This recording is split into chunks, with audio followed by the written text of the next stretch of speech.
Siri, tell me a joke. The human race. Their fleshy bodies are weak and incompetent. Shit, that's terrifying. Hello everyone, welcome to DIY in 5, the show where we give you easy everyday tech tips to make your life just a little bit better.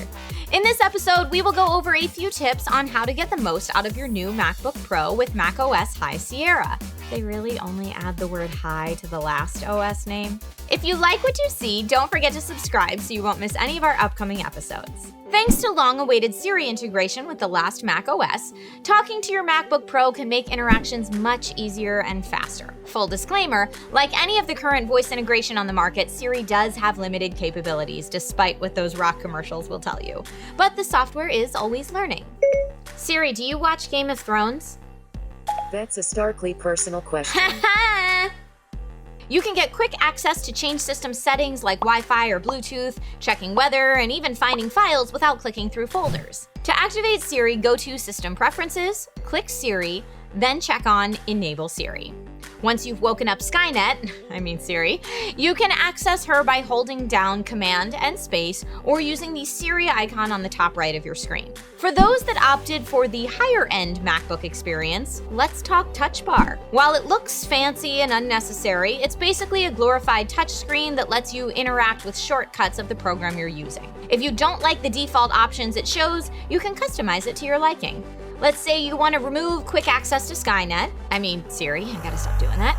She'll hear me. To do that, go to System Preferences, click on Keyboard, then Customize Control Strip, and drag icons directly from the screen to the strip. Once you are finished, click Done. If you copy loads of photos and files to your MacBook Pro and they've all got weird names like this, don't go through them one by one.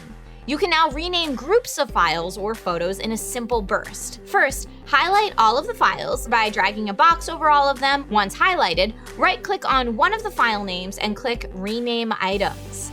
This allows you to set a standard name structure for the entire group. Voila! No more file names that make absolutely no sense. Recently, Apple introduced a split screen feature in macOS. For those that thrive on multitasking, this is for you! This can really come in handy when you want to rewatch Game of Thrones for the 5th time this week while actually being productive on the other.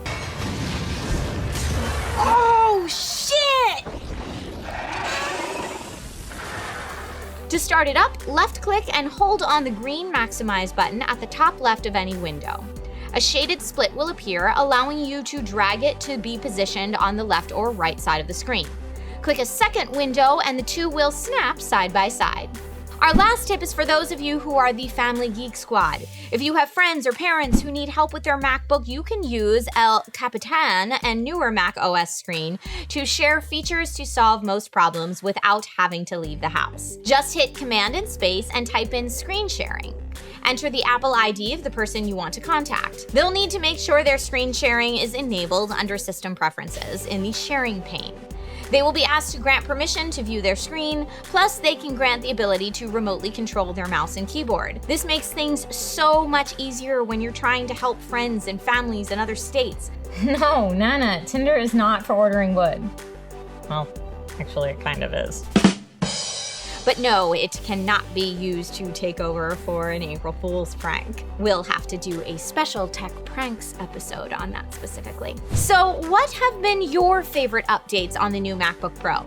Let us know in the comments. And if you want to see how to add external storage to that new USB-C MacBook of yours, check out this video here.